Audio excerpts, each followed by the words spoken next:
আমি বাবর ভাইকে সম্মান করি, তারা নির্যাতিত নেতা, কিন্তু আপনার ওই কাজ আমি সমর্থন করি না। যদি অস্ত্র হ্যান্ডেলিং করতে না পারেন তাহলে নিয়ে আসেন কেন আপনি? বাংলাদেশে অসংখ্য হত্যাকাণ্ড ঘটেছে, অসংখ্য ঘটনা ঘটেছে। এর মধ্যে বড় একটি ঘটনা হলো 10টা অস্ত্রের চালান। যদি অস্ত্র হ্যান্ডেলিং করতে না পারেন তাহলে নিয়ে আসেন কেন আপনি? আমাদের দক্ষিণ এশিয়াতে এই অস্ত্র কাহিনীর কারণে বাংলাদেশ সার্বভৌমত্বের হুমকির মধ্যে পড়েছে।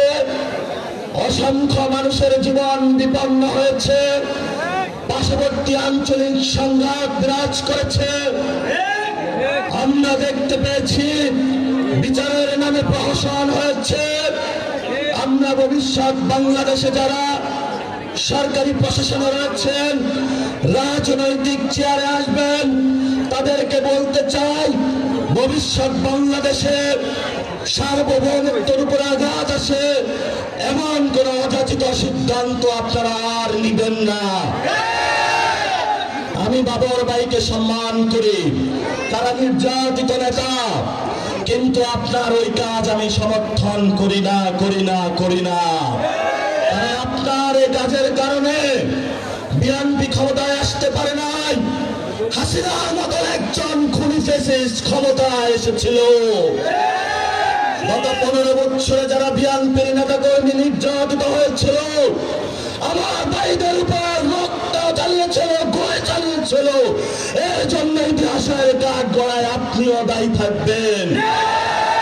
আমরা শান্তি চাই, আমরা অশান্তি চাই না। বাংলাদেশে যদি কোনো ব্যবস্থা না হয়, সেই ব্যবস্থা সঠিক নিয়মে নিতে হবে। মণিপুরি, আসাম, পশ্চিমবঙ্গ থেকে শুরু করে যেখানে যারা রয়েছেন, আমাদের বাঙালি ভাইরা, মুসলমান ভাইরা, তারা আজকে নির্যাতিত হচ্ছে এবং সেই নির্যাতনের জাতাকলে ভারত সরকার দিন দিন বাংলাদেশে তাদেরকে পাঠিয়ে দিচ্ছে। এই সংঘাতের পিছনে আপনি দায়ী।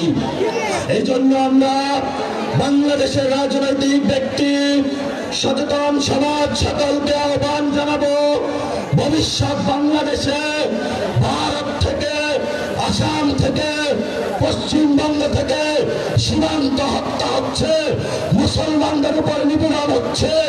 বাংলাদেশি বলে, বাঙালি বলে যাদেরকে প্রতিনিয়ত বাংলাদেশে ফেলে দেওয়া হচ্ছে, ইউরোপ সরকারকে বলে আপনি দ্রুত প্রতিবাদ করুন, ইন্টারন্যাশনাল এরিয়ায় উঠুন। আপনি যদি এই প্রতিবাদ লিপি না পাঠাতে পারেন, আপনার লেজিটিমেসি বাংলাদেশের মুসলমান, বাংলাদেশি বাঙালিদেরকে ব্যর্থতার দায় হিসাবে নিরাপত্তার জন্য আপনাকে ঐতিহাসিক